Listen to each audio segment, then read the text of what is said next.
خۆشەویستان لە تەوەرەی یەکەمی ئەمڕۆی پرۆگرامی پەیامی ڕۆژدا باس لە بابەتێکی ئاینی گرنگەکەین کە ئێستا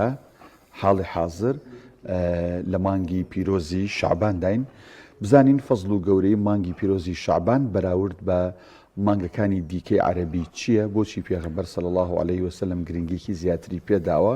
و گرنگی پێداوە لە چ بوارێکە بۆ چ عیبادەتێکی زۆر تێدا کردووە و ئێستا کۆمەڵێک شت باسەکرێ یان ئەکرێ ئایا ئەمانە چەندیان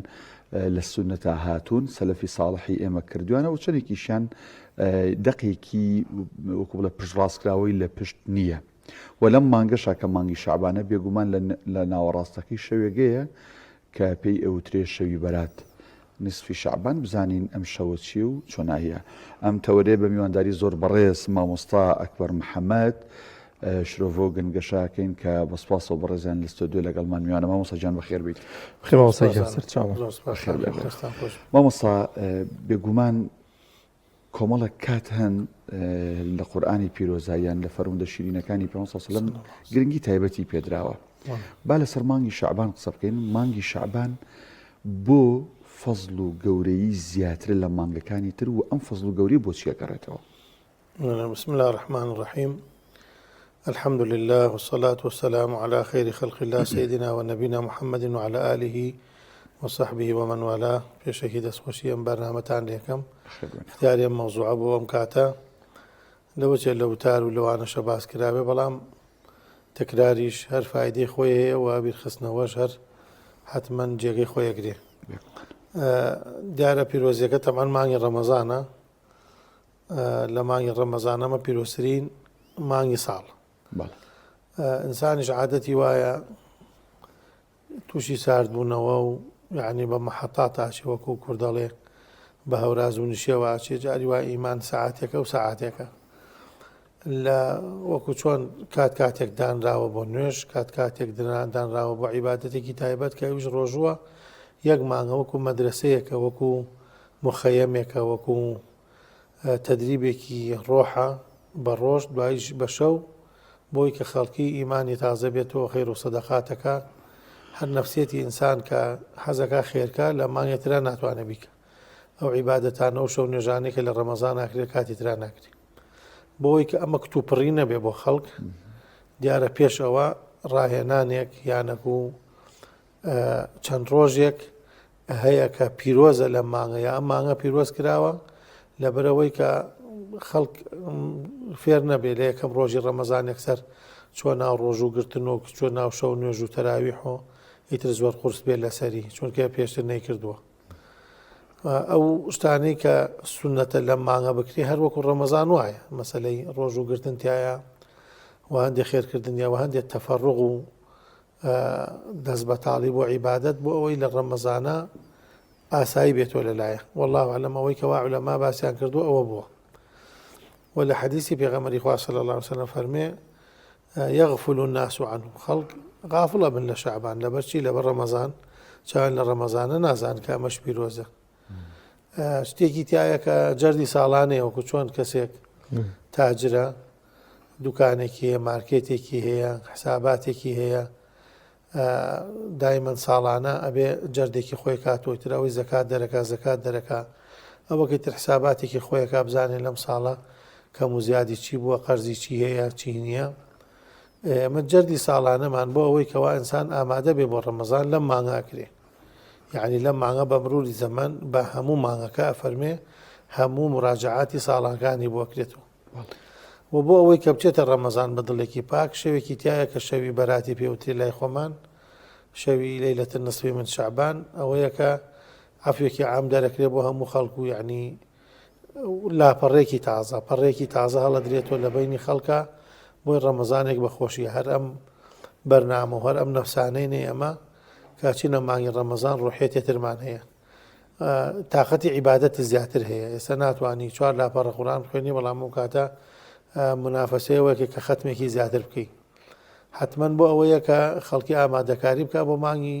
پیرۆزی ڕەمەزان و ئەمەش نیشانەی تەخوای دڵەکانەوە کۆ فەرمێ ومن يعظم شعائر الله فإنها من تقوى القلوب يا فهو خير له لا آتەکەی تر هەر کەسێ علاماتی دین يعني ئەو شتانەی کە لە دینە ظاهرە ڕەمەزان ناشارێتەوە هەر کەسێک پیرۆزی بکاوە هەر کەسێک ڕێزی لێ بگرێەوە هەر کەسێک پێشوازی لێ بکاوە هەر کەسێک بە گەورە سەیریکە نیشانەی ئەوەیەکەوە تەخوا لە دڵیەکانی هەیە والله مامۆستا گرنگترین شتێک عیبادەتێک چی ئێمە لەم مانگەدا جێبەجێکەی مسلمان جێبەجێ بکات و شوێنکەوتی پێغەمبەری عەزیزمان صلی الله علیه وسلم لەوانە قورسێکیشی تێدا نەبێت لەم مانگە و سەرمایە تۆزێک بە ڕۆژووبوون و بەڵێ ڕۆژووبوون نێکێکە لە یعنی گەورەترین سونەتەکە ئەنجامە درێتیایە وێشەکە بۆ ڕاهێنانە یعنی ئەگەر کەسێ توانی دووشەمە و پێنجشەمە بگرێ توانی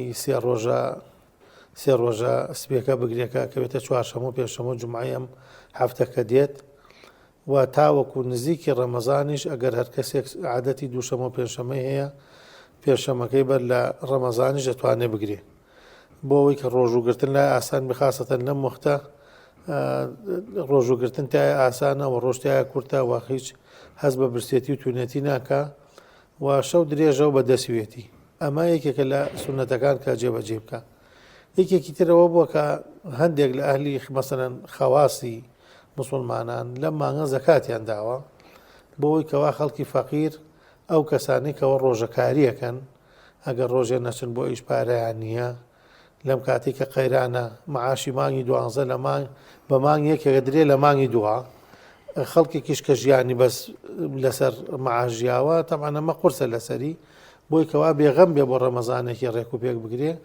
وتوانە زەکاتەکانتان دەرکەنمە لە ڕەمەزان چاوەڕێی ڕەمەزان مەکەن زووتر دەریکەن و هەروەها ئاشتبوونەوە و دڵپاکبوونەوە لەگەڵ یەکتریا چونکە ئێمە ئەچینە ناو مانگی تەوبەکردن و پاکی معقول نییە لە مزگەوتێکە هەمووی نوێژەکە و نیوەی قسە لەگەڵ نیوەکەی تریانیە یانەکو دڵی پاک نێلەی بۆ ئەوەی کە بەخۆشی هەمووی وەکو چۆن لە سەفا لە نوێژە بە سەفەوەسن دڵیان ژاوا ڕێکی یەکتری بێ و ڕێزی یەکتری بێ بەڵێ باست لەو زەکاتە کرد مامۆستا یەکی لە مەرجەکانی زەکاتەوەیە ساڵێک حولێک بەسەریان تێپەڕێ زۆر کەس هەیە لەوانەیە زەکاتەکەی لە کاتی شەعبان هەبێنی کاتەکەی بەڵام دوای ئەخا خاتە مانگی ڕەمەزان ئەڵە لەم مانگای خێرترە ئەمە لە ڕووی شەرعەوە کارێکی باشە یان نە باشتر وایە لە مانگی شەعبانەکە کاتی خۆیەتی زەکاتەکەی دەرکە جوانت فەرموولەوەی کە زەکاتدان لەسەر مانگی قەمەری حسابەکرێ یعنی مەسەلەن بڵێ مانگی دوو نەمانگی دوو نییە مانگی شەعبانی یا مانگی ڕەمەزانە کە ساڵی بەسەرهات نابێت تەخیریکە ئێمە کێشەمان لە ئەوە نییە کە دروست نییە بەڵکو لە ما باسیێوان کردو دروستە پێشی خەی بۆچی پێشی خەی لە بەرەوە ضرورەتێکەیە بۆ نمونە خەڵک لە خەیرانێکایە کە خەیران بوو ئەو خەڵکانی کە ڕۆژەکاریەکەن ڕۆژەکانیان ڕۆژانیان نەبێت یعنی بەچی بژی ئەو کەسێک کە ژیانی مەربوتە بە مەعاشێکەوە کە مەعاشەکەی تەخیر بوو ئەمە ناڕەحەتە بێ ئەمە ئەمیشەش بە کتوپڕی دەست ناکەوێ بڵێ وڵا با بچێ کرێکاری بکەم کرێکاری هەموو کەسێ کرێکاری پێ ناکرێ لە بەرەوتیانە باوەکو زووتر دەریکە نەوەکو تەخیریکە بڵێ لە مانگی ڕەمەزانە پیرۆسترە بەڵێ پیرۆزە لە بەرەوەی کە ڕەمەزانش لای خەڵکی فەقیر لە لای خەڵکی هەژارە خۆشەویستە بێ ولا چەند حەدیثیا چەند هێچتی لەسەرەکە ئەفەرمێ فەرزێکی ڕەمەزان هەفتا فەرزی غەیری ڕەمەزانە سونەتێکی ناو ڕەمەزان وەکو فەرزێکی غەیر ڕەمەزانە بۆ چونکە خوای گەورە تەعزی هەر کەسێ ڕێز لە مانگە بگرێ ئەفەرمێ باشترە بۆ خۆی یعنی حتا کەسێک دەتوانێ کە زەکات پێشخا سەرفترە پێشخا بۆ چونکە گەر حاڵەتێکی زەرورە هاتە بەردەمی مامۆستا باسی لە بەرزبوونەوەی کردەوەکان لە مانگەدا چەند جۆ بەرزبوونەوەی کردەوەمان هێمەشە بیستمانە هەفتانە ئەوە مانگانە و ساڵانەش هەیە بەڵستا وەکو چۆن هەموو کەسێک مەسەلەن ئێمە دوکانێ بڵێن تاجرێ بڵێن ئێواران حساباتێکەکە بەیانیان مەسەلەن دێ سەیری حسابات و گیرفان و چەکمەج و قاسە و ئەمانەکە ئەمە ئەتیادی ئەمە سەرخاڵی ئەوەیە جارجارێکیش مەسەل هەفتانە و مانگانە بیکە بەڵام ئەوەی کە واردە لە سونەتاکە ڕۆژانە لە نوێژی بەیان و نوێژی عەسر جەردێکی ڕۆژەکرێ بۆ وتوانە سان بەر لەوێ بخەوێ باگردنی هەموو کەسێک ئازاد کا و یعنی وادانەکە ئەمە ئاخر خەوێتی لەگەڵ نوێژی بەیانیە مەلایکەکان یەکتریە گۆڕن و ئەچنە بەردەستی خوا و عەمەلەکان بەرزەکەنەوە لە نوێژی عەسریشا لە بەرەو کاتی ئەم دوو کاتە کاتی غەفڵەت و کاتی خەو و کاتی بازار و جەنجاڵی ژیانە ئەچن لە بەردەستی ڕەب العالەمینە و ئەم تەقریرانە بەرزەکەن و ئەمە ڕۆژانە کە پرسیار کراوە لە پێغەمبەری خوا صلی الله علیه و سلم بۆچی دووشەمە و پێنجشەمە بە ڕۆژ بووە فەرمێتی لەو دوو ڕۆژە ئەعمالەکان ڕەفع ئەکرێتەوە بەلای خوا پێم خۆشە بە ڕۆژ بووم یعنی ئەمە هەفتانەیە دیارە هەفتەش یعنی بکرێتە دوو بەشۆ لە بینی سێ و لە بینی دووە بەم شێوە دووشەمە و پێنجشەمە ئەفەرمی ڕەفع ئەکرێ بەڵام ساڵانە کە ئەنووسرێ ساڵانە کە هەموو ساڵێ یعنی تۆ پارتا ئەم وەختە چیت کردو و چیت نەکردووە هەمووی کە جەردێکەکرێتەوە ئامارەکرێتەوە هەموو تەسجیلەکرێتەوە جارێکی تری لە مانگی شەعبانە بۆ ئەوەی کەوا لە مانگی ڕەمەزان پڕێکی تازە هەڵدەی مامۆستا ئەو نیسفی شەعبانە کە لە کوردەواری خۆمانە پێوتێ بەرات بێگومان 15 شەعبان ئەگەر ئەوانەی کە ڕاهات بێتن لەسەر ڕۆژوی سنەتی ئەیام البیض 13 14 و 15 هەم ڕۆژەکرێتەوە ئەگەر بەنیەتی ئەوە نا بەنیەتی 15 شەعبان یا بەنیەتی بەرات ڕۆژەکەی بە ڕۆژوو بیت و شەوەکەی شەو نوشکەی چکە خەڵکێگەی واکە ئەمە پاڵپشتی فەرموودە و ئاەت و ئەحادیث و با بڵێن قسەی عولەمانی لە پشتە یان نەخێر تایبەتکردنی 15 شەعبان بە عیبادەتێکی مەخصوص هیچی لەسەر نەهاتوەکو لە سونەت هاتبێ یعنی 15 بە تایبەت 15 وەکو 15 شەعبان وەکو 15 ڕەجەب و وەکو 15 محەڕەم و ئەوانە ئەیام البیضە و ئینسان بە ڕۆژوو بیتایە وە شەوەکەیشی هیچ سونەتێک نییە لەوەی کە ئینسان دانیشێ و ئەوەنە نوێشکاتایە تەنیا ئەوەی کە سەحیحە ئەوەیە کە ئەو شەوە خوای گەورە عەفوێکی عام دەرەکا بۆ هەموو خەڵک ئللا بۆ کەسێک نەبێکەوە لەگەڵ برایەکی موسڵمانە کە عازی لە بەینانە فەرمێ ئەو دوو کەسە واز لێ بێنن تا ئاشتە بنەوە یعنی ئەمە عیبادەت نییە ئەمە تەنیا عەفوێکی خوای گەورەیە و بۆی کە خەڵکی تەوبەیەک بکا و بگەڕێتەوە بۆ لای خوا و ڕەمەزانێکی پاک و ئەمانە بگرێ مەسەلەی ئەوەی کە تەنیا 15 بە ڕۆژوو بێ 15 یەکێکە لە ڕۆژە سپیەکان نەتوانێت بە ڕۆژوو بێتیایە بەڵام بەنیەتی ئەیام البیض بەڵێ ئەیام البیض باڵێ خاستەن مەسەلەن ئەم ساڵ کاکەوێتە جومعە تایبەتمەندیەکی تایە کە دروست نییە بە تەنیا چون بە تەنیا بگرێ بێ پێنجشەمەی لەگەڵا بگرێ کە هەم چواردەکە و هەم پێنجشەمەکە و هەم ئەیام البیضێکە ئەوانەکە یانەکو شەمەیەکی لەگەڵا بگرێ بۆ ئەوەی کە خصوصیت نەدا بە جومعەکە خۆی تەنیا خۆی بۆ خۆی جومعەکە بگرێ مەسەلەن 14 فرامۆشکە ئەمانەی عیبادیا دوعایەکی تایبەت نییە لەو شەوە یعنی کەسەکە هەڵسێ وەکو قەدر و وەکو شەوی قەدر و دانیشێگەر دوعا بکە مەسەلەن خوا عەفوەکە عەفوەکە دراوە بەس گرنگ ئەوەیەکەوە ئاشتبی لەگەڵ برای موسڵمانە مامۆستا پێشێکیشە باس لە بابەتێکی گرنگ کرد ئێمە هەمیشەوە هەنی ڕاهاتوین کە خێرێکی زۆر گەورەمان دەسەکەوێت دەگەر لە ڕەمەزاندا هاوکاری و بەخشینەکانمان ئەنجام دەی هەندێک ماڵە هەژار هەن لەوانەیە پێش ڕەمەزان پێویستیان بە هاوکاری و کۆمەکی بێ تا چەند گرنگێمە لەم مانگەدا پێشکەشیان بکەی بۆی کە ئەوانیش ئامادەکاری بکەن بۆ مانگە نەک بۆ منە لە نیوەی ڕەمەزانە ئێمە خواردنیان بۆ بەرین یاشتیان بۆ بەرین لەم پێشێکە تا چەند گرنگە لە دەستپێکی پێشمانگی پرۆزی ڕەمەزاندا هاوکاری و کۆمەکیکردنی ئەمە طبعا لە فقهی يعني استحسانە لە شەرعەکە عقل بۆ شتێک بڕوا کە خەڵکی پێی نازانێت کە خەڵکی لە مانگی ڕەمەزانە الحەمدوللا سەبەتەی خۆراک و سەرفدرە دەرکردن و خێر و سەدەقە و هەر نیاز و مەرازێکی بێ مەسەلەن ئەمانەیەکە بەڵامەکو خەڵک عقلی بەوە ناشیە کە یارمەتی ئەو خەڵکانە بدا بۆ ئەوی ڕەمەزانێکی ڕێکوپێک بگرن خاستەن چەند ڕۆژێکی ئەخیر لە دەوری شەوی قەدر و ئەوانە خەڵک خێرێکی زۆرەکە بەڵامەکو بەر لە ڕەمەزانەمەی ناکە بۆی عولەما فەرمیانە تابعین لەوانە هانی خەڵکیاندا و توانە زەکاتەکانتان لە ڕەمەزان دەرکەن لە شەعبان دەرکەن ئافرا لە مانگی شەعبان خێر و سەدەقەکانتان بخەنە شەعبان بۆ ئەوی کە خەڵکی ڕەمەزانەکەی بە ئیسراحەت بگرێن خەڵکێکە کرێکاریەکە یعنی ناتوانێت لە ڕەمەزانە ڕۆژ بە ڕۆژوو بێ و شەویش لەیلەتل قەدر بگرێن بەیانیش بچێ مەسەلەن بە زمانی ڕۆژووە کرێکاری بکە ئەوە نێ بدەرێ باوەکو ئەو مانگە هیچ نەبێ ئەویش متەفەرق بێ بۆ عیبادەت کە تۆ 11 مانگە ڕاکەی ژیانتە و مەشغوڵیت باوەکەوە بکە ئەمە وەکو نەستێکمان نییە لەسەری کە بڵێ مەسەن زەکاتەکان بخەنە شەعبان بەڵام بە مروری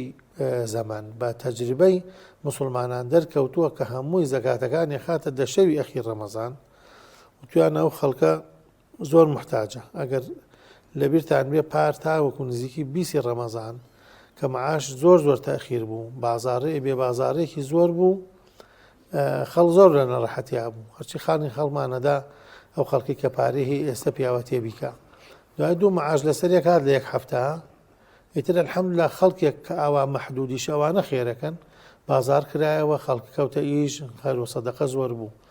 ئەمە ئێستا هەر لێستەوە ئێمەم هانی خەڵکە دێن کە هەر لێستەوە خێر و سەدەقەکانیان بکەن بۆی کە خەڵکی لەگەڵ ڕەمەزانە بە خۆشی بیگرێنەوەکو نیوەی ڕەمەزان یا تا کۆتای ڕەمەزان بە عەزاب بڕوە ئەگەر دەریکا پێش وەختەشە هەر دروستە و ئەگەر بە ناوی سەدەقەشەوە دەریکا هەر زۆر زۆر گەورەیە لەبەرەوەی ڕەمەزانی لای خەڵکا شیرین کردووە. باش باس لەوە کرا جەنابەت باس لەوە کردو لە چەندین فەرمودەش بە خزمەتی گەیشتوین کە شعبان پێغەمبەر صلی الله علیه وسلم مەگەر ڕەمەزان کە فەرزەوە تیا بە ڕۆژ بوو بەس لە ناو کوردەواری خۆمان مامۆساک بەر قسەیەک باوە لەوانەیە زۆر جار ئێوەش وەکو مامۆسایانی لە مزگەوت و لە میحراب لێتان ئەم پرسیارتان لێ کرابێ دەوترێت جائز نییە لە دوای 15 شعبان بە ڕۆژوبی بۆی جسممان وەکو بڵێ ئامادە بێ بۆ ڕەمەزان نەک هیلاکی بکەین ئەم قسەیە سەنەدێکی هەیە یانە هیچ سەنەدێکی نییە حديثك ضعيفة إذا انتصف الشعبان فلا تصوموا أويك صحيحة لا تقدموا رمضان بصوم يوم أو يومين أويك صحيحة روج دور رسولك سامي كوري زيد أفرمي شي أفرمي هيج معني بقدر معني شعباني نقرتوا همو يعني أمانوتها مو شعباني قرتوا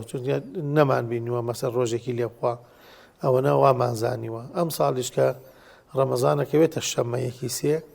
تا پێنجشەممەکەی ئینسانە توانێ بە ڕۆژوبی ئەگەر عادەتی دووشەمە پێنجشەمەی بووە هیچ ئیشکالێکی نییە